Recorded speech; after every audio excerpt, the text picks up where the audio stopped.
जय श्री गणेश। नमस्कार। मैं आचार्य संजय द्विवेदी। मेरे समस्त प्रबुद्ध दर्शकों का मेरे चैनल पर हार्दिक स्वागत है।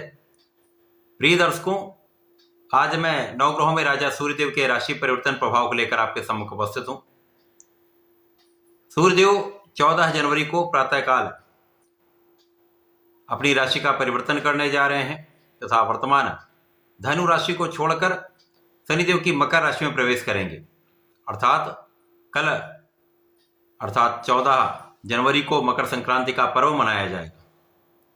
सूर्य जब भी किसी राशि में प्रवेश करते हैं तो वो उस राशि की संक्रांति कही जाती है। 14 जनवरी को मकर संक्रांति का पर्व होगा। मकर संक्रांति का वीडियो भी आपको आज ही प्राप्त हो जाएगा। इसी प्रकार से सूर्यदेव जो नवग्रहों में राजा हैं, राजा के समान ही इनके अधिकार हैं, कर्तव्य हैं, उत्तरदायित्व हैं, क्षमता है, सामर्थ्य है। एक विशेष आभामंडल सूर्य का होता है जिसके समक्ष समस्त ग्रहों का जो प्रभाव है वो निर्बल हो जाता है। इसीलिए सूर्य के साथ जो भी ग्रह होता है वो अस्त अवस्था में माना जाता है। सूर्य प्रति माह में अपनी राशि का परिवर्तन करते हैं। अब चूंकि सूर्य की प्रथम किरण से ही इस पूरे संसार में प्रकाश का प्रवाह हो जाता है तथा सूर्य इस जगत में प्राण का संचार कर देते हैं। राजा है, राजा के समान ही ये अपने लोगों का पालन पोषण करते हैं, इस जनता का, इस जगत का पालन पोषण करते हैं। पिता के समान ही इनका कर्तव्य है। पिता के कारक भी सूर्यदेव हैं, आत्मबल के, कॉन्फिडेंस के कारक भी सूर्यदेव हैं। इसी प्रकार से ये चिकित्सा के कारक भी सूर्यदेव माने गए। तो सूर्य का जो राशि परिवर्तन है सदा ही अत्यंत महत्वपूर्ण होता है, परंतु ये अलग अलग राशियों के लिए अलग अलग भावों में बनकर अलग अलग परिणामों की प्राप्ति कराने वाला होगा। आज मैं मिथुन राशि के लिए सूर्यदेव के राशि परिवर्तन का किस प्रकार का प्रभाव प्राप्त होने वाला है, किन किन भाव में वृद्धि होगी, इस समय में आप इतना लाभ प्राप्त कर पाएंगे अथवा कहीं पर कोई समस्या तो उसका क्या निराकरण है, संपूर्ण विश्लेषण मैं पूर्ण तरीके के साथ करने जा रहा हूं। प्रिय दर्शकों, इस राशिफल को आप अपने चंद्र राशि के आधार पर देखें। मिथुन राशि बुध की राशि है, जहां पर बुध और सूर्य का अतिमित्र का भाव है। मिथुन राशि के लिए सूर्यदेव आपके पराक्रमेश होकर इनका गोचर आपके अष्टम भाव में होगा। अष्टम भाव यद्यपि त्रिक भाव है, परंतु सूर्यदेव को किसी प्रकार का कोई त्रिक दोष नहीं लगता। जब सूर्यदेव अष्टम भाव में होंगे तो कुछ विशेष प्रभाव प्राप्त होंगे, परंतु कहीं ना कहीं कुछ नकारात्मक प्रभाव भी यहां पर प्राप्त हो सकता है। जब सूर्यदेव पराक्रमेश होकर आपके अष्टम भाव में होंगे तो कहीं ना कहीं यहां पर आप उतना परिश्रम नहीं कर पाएंगे जितना आप कर सकते हैं, जितनी आपकी क्षमता है। छोटे भाई बहनों के साथ कुछ क्लेश की स्थिति बनती है। यद्यपि यहां पर सहयोग प्राप्त होगा, परंतु क्लेश के कारण कुछ तनाव की स्थिति बनती है। इस समय में आपकी लग्न अच्छी है, लग्न प्रबल है, जिसके कारण आपका बुद्धि बल श्रेष्ठ है, आपका ज्ञान अच्छा है, आपकी कैलकुलेशन बहुत अच्छी है तथा इस समय में जो सूर्य का प्रभाव है वो यहां पर कहीं ना कहीं आपके धन के भाव को प्रबल करने वाला है। तो यदि आप इस समय में उतना परिश्रम नहीं भी कर पा रहे हैं, परंतु कुछ ऐसी स्थितियां बन रही जब आपके पास धन का आगमन होगा। प्रारंभिक समय में 14 जनवरी से लेकर 21 जनवरी के बीच में धन तो आएगा, परंतु धन का उतना आप लाभ नहीं ले पाएंगे अथवा धन का उतना संचय नहीं कर पाएंगे, क्योंकि यहां पर नीच के मंगल का गोचर आपके धन भाव में चल रहा है।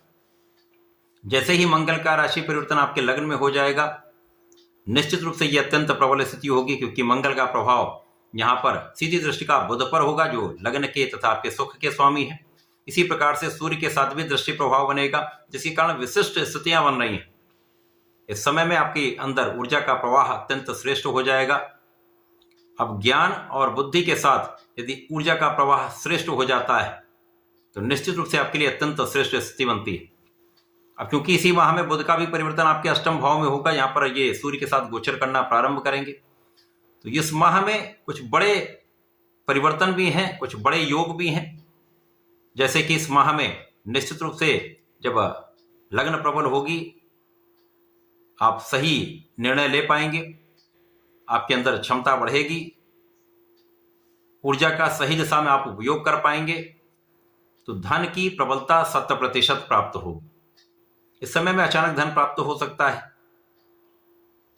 उस पैतृक संपत्ति से धन प्राप्ति का योग भी दिखता है, तो धन का आगमन तो होगा। इस समय में आप सुखों को भी बढ़ा सकते हैं। इस माह में आपके लिए भूमि भवन वाहन का संपूर्ण योग बनेगा। आपके भूमि भवन वाहन से आपको लाभ भी प्राप्त होगा। सुख सम्मान यश कीर्ति में वृद्धि का पूर्ण योग बन रहा है। लोगों के सहयोग का पूर्ण योग बन रहा है। जब बुध और सूर्य का युति प्रभाव आरंभ होगा आपके अष्टम भाव में, तो यहां पर कुछ तनाव आपका बढ़ सकता है। यद्यप सूर्य के प्रभाव में बुध होंगे, अब लग्न के स्वामी तो कुछ शारीरिक मानसिक समस्याएं हो सकती हैं, कुछ मौसम के रोग हो सकते हैं। भोजन पर आपको नियंत्रण रखना चाहिए। एक स्वस्थ भोजन शैली को आपको अपनाना चाहिए। योगा प्राणायाम करना चाहिए। परंतु यहां पर मंगल का भी प्रभाव रहेगा, जिसके कारण इस समय में जीवन साथी के साथ सामंजस्य भी अच्छा रहेगा। मतभेदों में भी कमी आएगी। आपसी प्रेम में वृद्धि होगी तथा साझेदारी में एक अच्छा लाभ आप लेने वाले हैं। इस समय में यदि आप ऋण लेने के प्रयास में थे, आपका ऋण पास नहीं हो पा रहा था अथवा कहीं ना कहीं अवरोध आ रहा था, तो इस समय आपका किया गया प्रयास सफल होगा। आप अपने कार्य को सिद्ध कर पाएंगे। यदि नौकरी के लिए प्रयासरत हैं तो नौकरी का योग बन रहा है। नौकरी में आप परिवर्तन भी कर सकते हैं। नई नौकरी का योग बन रहा है। इसी प्रकार से जब आपके अष्टम भाव में बुध पहुंचेंगे सूर्य के साथ होंगे, तो यहां पर एक सूर्य का जो प्रभाव है वो अत्यंत तीक्ष्ण है। यहां पर बुध पहुंचेंगे तो यहां पर आपको वाणी संयमित रखनी चाहिए। वाणी के संयम से यदि आप चलेंगे तो परिवार के बीच में किसी प्रकार की समस्या नहीं आएगी तथा आप सोच विचार कर कैलकुलेट करके कोई काम करेंगे, एनालिसिस करके कोई काम करेंगे तो उस काम में सफलता भी आपको प्राप्त होगी। यद्यपि समय में उतना लाभ नहीं प्राप्त हो पाएगा, परंतु लाभ की निरंतरता आपके लिए अत्यंत आवश्यक है। लाभ निरंतर होता रहेगा। इसी प्रकार से समय आपको अपने प्रयासों को करते रहना चाहिए। प्रयास करना बंद ना करें, परिश्रम करते रहें तो लाभ भी आपको प्राप्त होता रहेगा। यहां पर आप आध्यात्मिक रहने वाले हैं। आपके पूजा पाठ में आपका मन लगेगा। आपको आध्यात्मिक रहना भी चाहिए। सूर्यदेव का ये राशि परिवर्तन आपके अष्टम भाव में आपके परिश्रम को कम करने वाला है।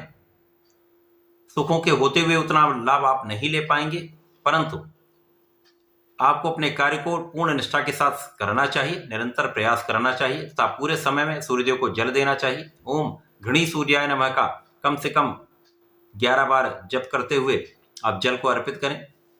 इसी प्रकार से गणपति जी का निरंतर आप जीवन भर पूजन करते रहें। ओम गंगणपतये नमः का जाप करिए।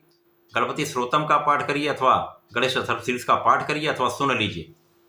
सारी समस्याएं दूर होंगी, कष्ट दूर होंगे। तो ऐसा करके इसका लाभ लें। धन्यवाद। नमस्कार।